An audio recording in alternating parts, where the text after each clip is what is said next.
संस्कृत भाषा ज्ञान चैनल में आपका बहुत बहुत स्वागत है। जैसा कि हम पत्र लेखन टॉपिक हमारा चल रहा है, उसी के बारे में हम कुछ सीखने का प्रयास कर रहे हैं। जैसे इसकी पूर्व की वीडियो में मैंने आपको जो है बतलाया था कि पत्र जो है कितने प्रकार के होते हैं। अनौपचारिक और औपचारिक पत्र के बारे में आपसे विस्तृत में चर्चा की गई थी।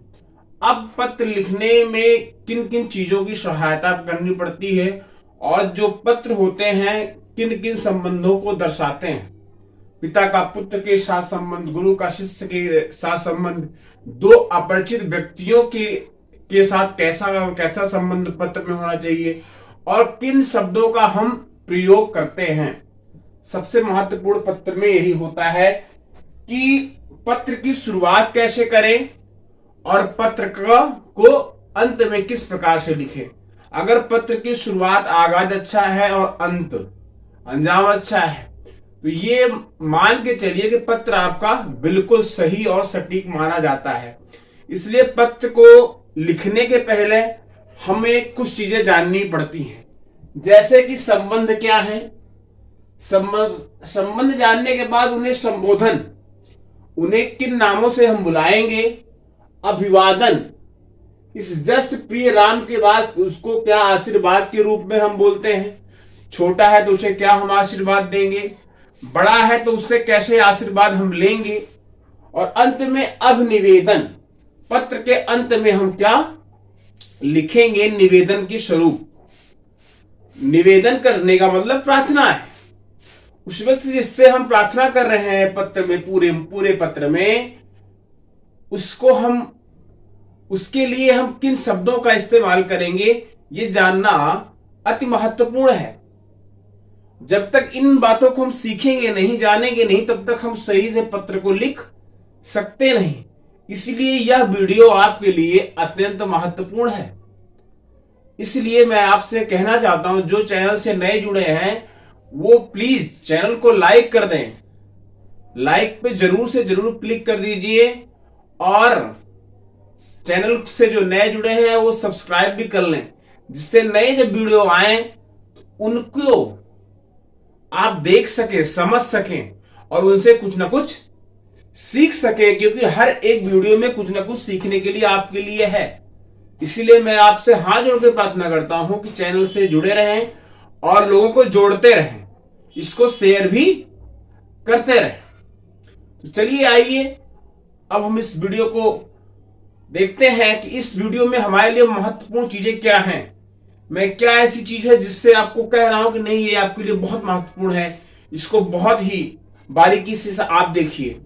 चलिए तो आइए देखते हैं। जैसे एक पेज है, मान लो एक पेज में ये चार्ट बनाना नहीं आ रहा तो पूरा एक बीच का पेज खोल लीजिएगा, उसके बीचों बीच में एक लाइन खींच लीजिए और दूसरे के भी बीचों लाइन में एक खींच लीजिए। तो एक पेज फोल्ड करने में पूरा का पूरा आपका, जैसे कोई सा भी पेज है, मान लो कोई सी भी बुक है, उसको जब आप खोलते हैं तो दो पेज हो जाते हैं। दो पेज खोलने के बाद आधे आधे में बांट दीजिएगा, इतना तो आता ही है। अब वहां पे एक में संबंध लिखिए, एक में संबोधन, दूसरे पेज में लिखिए अभिवादन और अभिनिवेदन। इतना लिख लीजिए। इतना लिखने के बाद आपको वन पॉइंट में करते जाना है। पहले पॉइंट में क्या किया हमने, पिता पुत्र का संबंध। पिता अगर पुत्र को पत्र लिखता है तो वहां पे लिखता है प्रिय। प्रिय के बाद उस पुत्र का नाम कोई सा भी हो सकता है, राम, रमेश, सुरेश, महेश, कुछ भी नाम हो सकता है। उसके बाद आशीर्वाद में क्या लिखेगा, जस्ट प्रिय के बाद लिखेगा शुभ आशीर्वाद, शुभ आशीर्वाद। और पत्र के अंत में लिखेगा तुम्हारा शुभ आकांक्षी। समझ में आया। इस प्रकार से अगर पिता और पुत्र का पत्र है तब लिखा जाता है। अगर है पुत्र का पिता को पत्र, वहां पे लिखेंगे पूज्य पिताजी। अभिवादन में लिखेंगे सादर प्रणाम और अभिनिवेदन में लिखेंगे आपका स्नेह आकांक्षी। ये हो गया। तीसरे नंबर पे अगर माता पुत्र को पत्र लिखती है तो क्या लिखेगी, लिखेगी प्रिय पुत्र शुभ आशीष, तुम्हारी शुभ आकांक्षणी। आकांक्षणी लिखेंगी।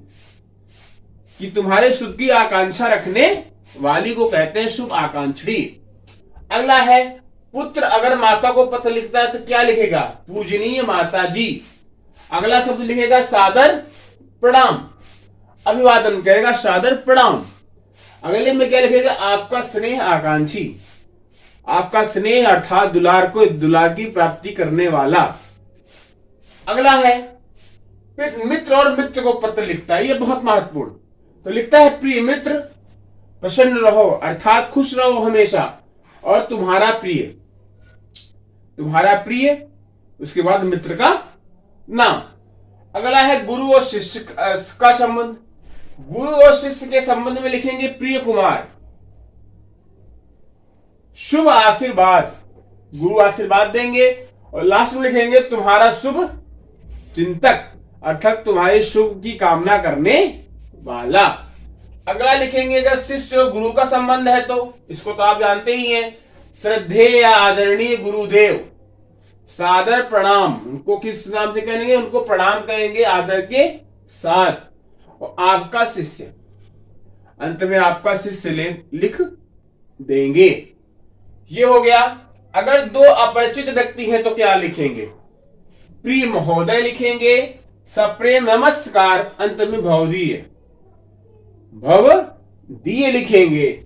और अगर अग्रज और अनुज, अग्रज माने बड़ा और अनुज, अगर बड़े भाई छोटे भाई को लिखता है तो क्या लिखेगा? प्रिय रमेश, और रमेश के स्थान पर कोई सा भी नाम आप डाल सकते हैं।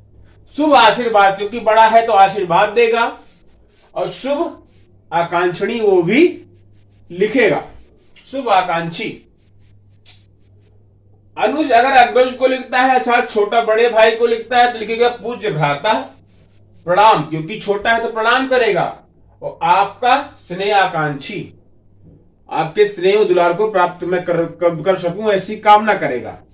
अंतिम वाला बहुत महत्वपूर्ण, छात्र अगर प्रधानाध्यापक को लिखता है महोदय प्रणाम लिखता है। आपका आज्ञाकारी शिष्य, अगर शिष्य है बालक है तो शिष्य लिखता है, बालिका है तो शिष्य लिखती है।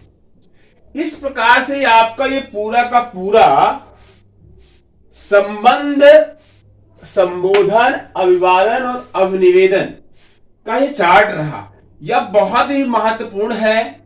अब आगे की वीडियोस में जो हम प्रकारों की चर्चा करेंगे, पत्र के प्रकारों की, उसमें यह बहुत ही महत्वपूर्ण रहेगा। मैं आपको 4-5 पत्रों की प्रैक्टिस कराऊंगा। उसमें में से मेन पत्र, अनौपचारिक औपचारिक पत्र क्या है इसके बारे में बतलाया भी गया है। उनके भेदों में से जो महत्वपूर्ण होंगे उनको मैं आपको बतलाऊंगा कि किस प्रकार से लिखना है, किस प्रकार से समझना है। तो शायद आपको अब कुछ इसको लिखने के बाद आपको समझ जाना चाहिए कि पत्र का प्रारूप कैसे होगा। तो मैं जब प्रारूप बताऊंगा तो आपको समझने में बहुत ही आसानी होगी। बिल्कुल भी घबराने की जरूरत नहीं है, पत्र लिखना बहुत ही आसान है। ये 5-6 नंबर जो आपके हैं बिल्कुल एकदम पूरे के पूरे मिलने ही हैं, ये तय समझिए। अगर आप लगातार चैनल से जुड़े हुए हैं, चैनल को लाइक कर रहे हैं और दूसरे को शेयर भी कर रहे हैं और अपने दोस्तों को सब्सक्राइब भी अगर जो है करवा रहे हैं, आप ये मान के चलिए कि आप जो है पूर्ण रूप से चैनल से जुड़े हुए हैं और नित्य प्रतिदिन कुछ ना कुछ सीख रहे हैं। आप सबका बहुत बहुत धन्यवाद। अंत में मैं कहना चाहता हूं, जय हिंद, जय भारत, वंदे मातरम। बहुत बहुत धन्यवाद आप सभी का।